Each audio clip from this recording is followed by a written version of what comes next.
భూమి యజమాని తామేనని కోర్టు ద్వారా మేము నిరూపించుకున్నామని ప్రభుత్వం చెబుతోంది. అయితే 1974లో అదే కాంగ్రెస్ ప్రభుత్వం ఆ భూమిని ఇచ్చి మళ్ళీ ఇప్పుడు అదే కాంగ్రెస్ ప్రభుత్వం వెనక్కి తీసుకోవడం ఎంతవరకు సమంజసం? ఈ నేపథ్యంలో నిన్నటి నుంచి కూడా పోలీసులకు విద్యార్థులకు మధ్య తీవ్ర తోపులాట జరగడంతో పరిస్థితి నిన్న నుంచి ఈ రోజు వరకు కూడా చాలా ఉద్రిక్తంగా మారింది. అటు దయాదాక్షిణ్యం లేకుండా జంతువుల్ని ఈడ్చుకెళ్లినట్టు పిల్లల్ని ఈడ్చుకెళ్తున్నారు అంటూ అటు బండి సంజయ్, ఈటెల రాజేందర్, బీఆర్ఎస్ బీజేపీ నేతలందరూ కూడా మండిపడుతున్నారు ప్రభుత్వం పైన. ఇంతటి దారుణమా అంటూ వాళ్ళు ప్రశ్నిస్తున్నారు. ఇదే అంశంపైన మనం డిస్కస్ చేద్దాం. డిబేట్లో మనతో పాటు పార్టిసిపేట్ చేస్తున్నారు కైలాష్ నేత, కాంగ్రెస్ పార్టీ సీనియర్ నాయకులు, అలాగే రవికృష్ణ గారు, ఎన్విరాన్మెంట్ యాక్టివిస్ట్ అండ్ అడ్వకేట్, అలాగే బీఆర్ఎస్ సీనియర్ నాయకులు బచ్చు శ్రీనివాస్ గారు మనతో పాటు జాయిన్ అయ్యారు. నమస్తే అండి, వెల్కమ్ టు షో. కైలాష్ నేత గారు నమస్తే అండి. కైలాష్ గారు మ్యూట్లో ఉన్నట్టున్నారు. లేదండి, మీతో మాట్లాడుతున్నా కదా, ఎక్కడ మ్యూట్ లేదండి. కైలాష్ గారు, ఏంటి అసలు ప్రభుత్వానికి హెచ్సియుకి మధ్య నిన్నటి నుంచి జరుగుతున్న వారేంటి? మనం చూస్తున్నాము నిన్న విద్యార్థులతో అంత అనుచితంగా వ్యవహరించాల్సిన అవసరం ఏంటి అసలు? బండి సంజయ్ అదే మాట్లాడుతున్నారు, ఈటెల రాజేందర్ అదే మాట్లాడుతున్నారు, అటు బీఆర్ఎస్ నేతలు కూడా వాళ్ళకి మద్దతు తెలుపుతున్నారు. అయినా ఒకవేళ 400 ఎకరాలు మీరు తీసుకున్నారు అని చెప్పేసి మీ ఇద్దరి మధ్యన ఇంత గొడవ జరుగుతుంటే అంత దారుణంగా వ్యవహరించాల్సిన అవసరం ఏంటి అసలు? జంతువుల్ని ఈడ్చుకెళ్ళినట్టుగా అలా ఈడ్చుకెళ్ళి వ్యాన్లో పడేయడం ఏంటి? రాత్రి 11 గంటల వరకు వాళ్ళని అరెస్ట్ చేసి ఆ తర్వాత వదిలేయడం ఏంటి? మేడం, ముందుగా మీకు టీవీ యాజమాన్యానికి, ప్యానల్లో ఉన్నటువంటి పెద్దలందరూ కూడా నమస్కారం, ప్రేక్షకులకు నమస్కారం. నూతన సంవత్సర ఉగాది శుభాకాంక్షలతో. మేడం, ఇవాళ రాష్ట్రంలో ఏదైతే హెచ్సియు సంబంధించినటువంటి భూములని ప్రభుత్వం లాక్కుంటుంది, దీనికి పరిరక్షకులుగా మేము ఉన్నామని చెప్పేసి ఇవాళ బీఆర్ఎస్ బీజేపీ మాట్లాడుతూ ఉంది. దీంట్లో నిజానిజాలు ఇవాళ ప్రజలకు తెలవాలి, ప్రేక్షకులకు తెలవాలి, ఇక్కడ ఉన్నటువంటి పెద్దలకు కూడా తెలవాల్సినటువంటి అవసరం ఉంది. కేవలం మనం రాజకీయంగా బురద జల్లి రాజకీయ పార్టీలని మనం ఏదైనా మాట్లాడవచ్చు. ప్రతిపక్షంగా ఉన్న ఒకప్పుడు, తర్వాత ప్రభుత్వంలోకి వచ్చినప్పుడు ఒక మాట, తర్వాత ప్రభుత్వంలో అధికారంలో ఉన్నప్పుడేమో 100,000 ఎకరాలు అన్యాక్రాంతం చేస్తాం, ధరణి పేరుతో 1000 ఎకరాలు గుంజుకుంటామని బీఆర్ఎస్ చెప్తుంది. దేశంలో ఉండబడేటువంటి రైల్వేలు నమ్ముతాము, ఎల్ఐసీని నమ్ముతాము, గోడౌన్లు నమ్ముతాము, అదాని అంబాళ్లకు కట్టబెడతాము. కానీ మరి రాష్ట్రాల్లో ఉండేటువంటి ప్రభుత్వాలు తీసుకున్న వాటి మీద మాత్రం బురద దళితం అనేటువంటి మాట ఏదైతుందో ఇది సమాజానికి మంచిది కాదు, రాజకీయ పార్టీలకు మంచిది కాదు. కానీ 400 ఎకరాలు అనేవి ఏవైతే ఇవాళ వాళ్ళు చెప్తా ఉన్నాయో, హెచ్సియుకు సంబంధించి ఒక అంగుళం భూమి కూడా లేదు. ఇందులో దీనికి సంబంధించినటువంటి పూర్వపరాలు కూడా మొత్తం నేను మీకు జీవో నెంబర్తో సహా ఇప్పుడు వివరించడానికి నేను సిద్ధంగా ఉన్నా. అది ఉమ్మడి రాష్ట్రంలో 2004లో ఐఎంజీ అనేటువంటి ఒక భారత్ అకాడమిక్ ఏదైతే క్రీడా సంస్థ ఉందో దానికి ఆ రోజు ఉమ్మడి రాష్ట్రంలో వారు ఇస్తే 2006లో వాళ్ళు మరి ప్రారంభం చేయలేదు. దానికి సంబంధించి మరి కోర్టులో ఇంప్లీడ్ అయిన తర్వాత అట్నే కోర్టులో కొనసాగుతున్న తర్వాత రేవంత్ రెడ్డి గారు వచ్చిన తర్వాత ఇది 2024లో మేమేదైతే ప్రభుత్వానికి అనుకూలంగా తీర్పు తీసుకురావడంలో ముఖ్యమంత్రి గారు గట్టిగా వాదనలు వినిపించేసి ఆ 2006లో వేసినటువంటి ఐఎంజీ వేసిన దాన్ని కోర్టులో కొట్టేయించడం జరిగింది. 24,781/206 పిటిషన్ నెంబర్. అందులో రాష్ట్ర ప్రభుత్వము గట్టిగా వాదన వినిపించి మేము సక్సెస్ అయ్యాం. ఆ తర్వాత మళ్ళీ 2024 మార్చి 7 నాడు తెలంగాణ ప్రభుత్వానికి ఏదైతే సుప్రీంకోర్టులో అనుకూలంగా వచ్చింది, వాళ్ళు స్పెషల్ లీవ్ పిటిషన్ వేసిండ్రు, దాంట్లో డిస్మిస్ అయింది. ఆ తర్వాత మేము టీజీఐఐసికి బదలాయింపు చేసిన తర్వాత వాళ్ళు టీజీఐఐసి వాళ్ళు ఏం చేశారంటే, మరి మీ భూమి ఉందా మా భూమి ఉందా అని చెప్పేసి ఆ జోనల్ కమిషన్ తోలి, రిజిస్ట్రార్ ఉన్నారు, అక్కడ ఉన్నటువంటి రెవెన్యూ ఇన్స్పెక్టర్లు ఉన్నారు, ఆర్డీఓల సమక్షంలో అన్ని కొలతలు జరిగిన తర్వాతనే, ఒప్పందం జరిగిన తర్వాతనే ఆ రోజు ఏదైతే జూలై 4న లేఖ రాసింది ఏది టీజీఐఐసి, దానికి సంబంధించి హెచ్సియు రిజిస్ట్రార్ 7వ తారీఖు నాడు దాని ప్రతిపాదన తెలిపిన తర్వాత మెయిల్లో ఇచ్చినారు.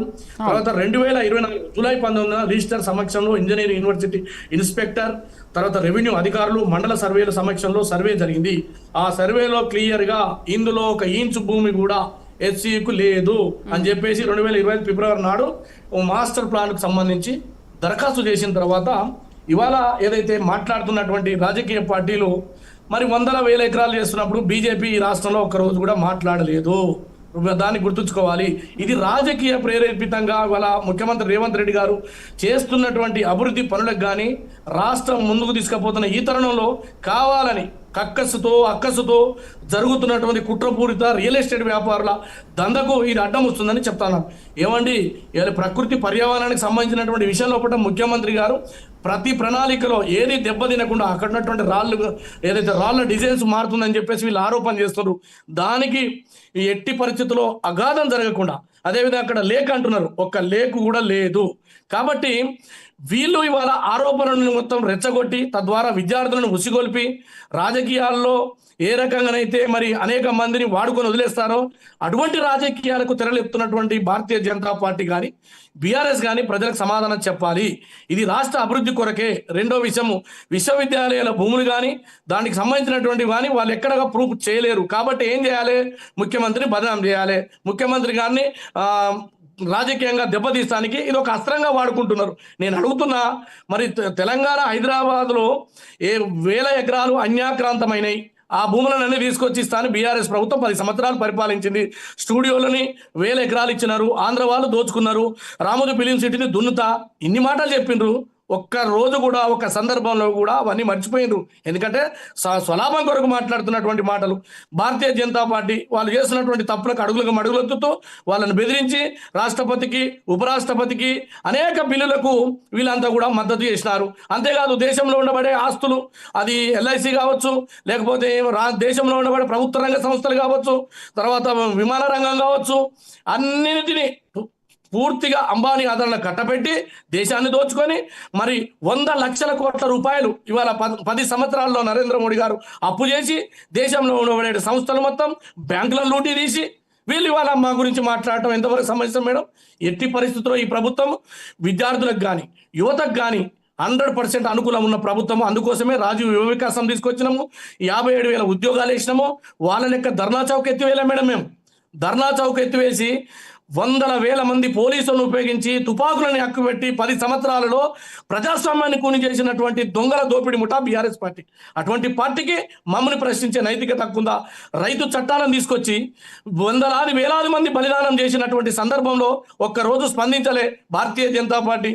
డిమాండేషన్ పేరుతోటి 100 మంది. కైలేష్ గారు, 1974లో ఇందిరాగాంధీ ప్రభుత్వము కేంద్ర ప్రభుత్వ నిధులతోనే హైదరాబాద్లో కూడా ఒక యూనివర్సిటీ ఉండాలి, తెలంగాణ ఆంధ్రప్రదేశ్ స్టూడెంట్స్ అందరు ఇక్కడ చదువుకోవాలి, వాళ్ళ భవిష్యత్తు బాగుంటుందనే ఉద్దేశంతోనే అప్పుడు 1974 to 75లో ఆ యూనివర్సిటీ కేటాయించారు.